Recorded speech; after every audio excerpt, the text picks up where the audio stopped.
பீகார் மாநில அரசியல் களம் 2025 சட்டமன்ற தேர்தலுக்காக தயாராகிட்டு இருக்கு. இந்த நிலையில தான் கடந்த தேர்தலில் தவறவிட்ட இஸ்லாமிய வாக்குகளை குறி வச்சு களத்துல இறங்கி இருக்காரு ராஷ்டிரிய ஜனதா தள கட்சியோட தலைவர் லல்லு பிரசாத் யாதவ். ஒரு காலத்துல பீகார்ல கோலோச்சின காங்கிரஸோட வீழ்ச்சிக்கு காரணமே அந்த மாநிலத்துல 17 விழுக்காடு இருக்க இஸ்லாமிய சமூகம் தான். 1990களில் நடந்தேறின பாகல்பூர் கலவரம் ஆயிரக்கணக்கான மக்களோட உயிர்களை பறிச்சிச்சு. உயிரிழந்த மக்கள்ல இஸ்லாமிய சமூகத்தை சார்ந்தவர்கள் அதிகம்ங்கிறது அந்த மாநில இஸ்லாமியர்கள் மத்தியில காங்கிரஸ் மேல அதிருப்தியை ஏற்படுத்துச்சு. இந்த சமயத்துல தான் ராஷ்டிரிய ஜனதா தளம் இந்த விவகாரத்தை கையில எடுத்து இஸ்லாமியர்களோட ஆதரவை பற்றி பிடிச்சது. ஏற்கனவே அந்த மாநிலத்துல 14% இருக்க யாதவ சமூக ஆதரவு ராஷ்டிரிய ஜனதா தளத்துக்கு கிடைத்து வந்த நிலையில இஸ்லாமியர் ஆதரவும் அந்த கட்சிக்கு கிடைக்க ஆரம்பிச்சது. இதை தொடர்ந்து 2000 காலகட்டத்துல இஸ்லாமியர் மற்றும் யாதவ வாக்குகளை சமமா அறுவடை செய்வதற்கான வியூகங்களை அமைச்சு களமாட ஆரம்பிச்சாரு லல்லு பிரசாத். ஆனா தன்னோட ஸ்ட்ராட்டஜிக்களை செயல்படுத்துறதுக்கு சரியான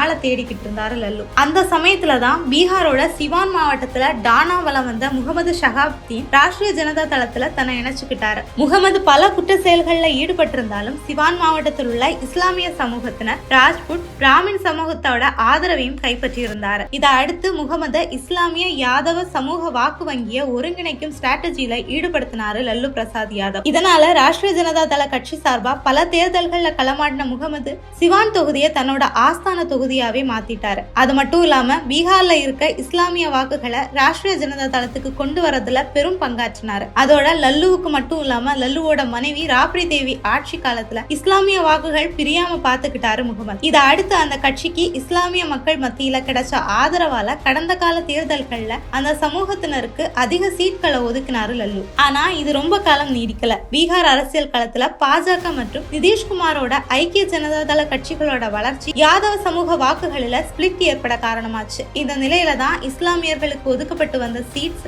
படிப்படியா குறையவும் ஆரம்பிச்சது. இது ஒரு பக்கம் இருக்க 2004 நடந்தேறின ஒரு கொலை வழக்குல 2018 கைதானாரு முகமது.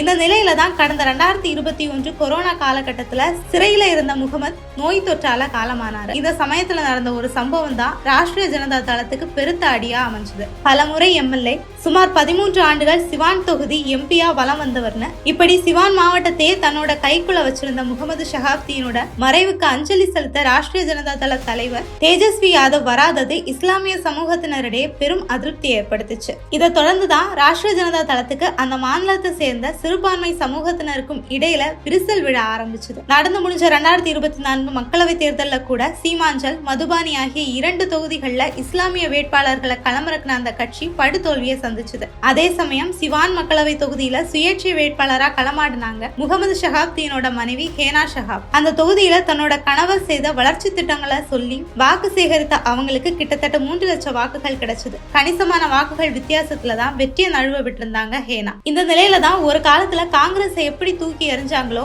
அதே போல ராஷ்டிரிய ஜனதா தளத்தையும் இஸ்லாமியர் கைவிடுவாங்கன்னு உணர்ந்த லல்லு பிரசாத் யாதவ் மீண்டும் சிறுபான்மையினர் வாக்குகளை தன்வசம் கொண்டு வரும் முயற்சியில களமிறங்கி இருக்காரு. இதுக்காக சமீபத்துல தன்னோட மகன் தேஜஸ்வி யாதவோட இணைஞ்சு ஹேனா ஷஹாப்ப சந்திச்சிருக்காரு லல்லு. சுமார் 1 மணி நேரம் அவங்களோட கலந்தாலோசனையிலையும் ஈடுபட்டிருக்காரு. அது மட்டும் இல்லாம அவங்கள ராஷ்டிரிய ஜனதா தளத்துல இணையவும் கேட்டிருக்காரு லல்லு. இப்படி வர 2025 சட்டமன்ற தேர்தல்ல இஸ்லாமிய வாக்குகளை மீண்டும் தன்னோட பக்கம் இழுக்க பிளான் பண்ணி வராரு லல்லு பிரசாத். லல்லுவோட இந்த முயற்சி பலனளிக்குமான்றத பொறுத்திருந்துதான் பார்க்கணும்.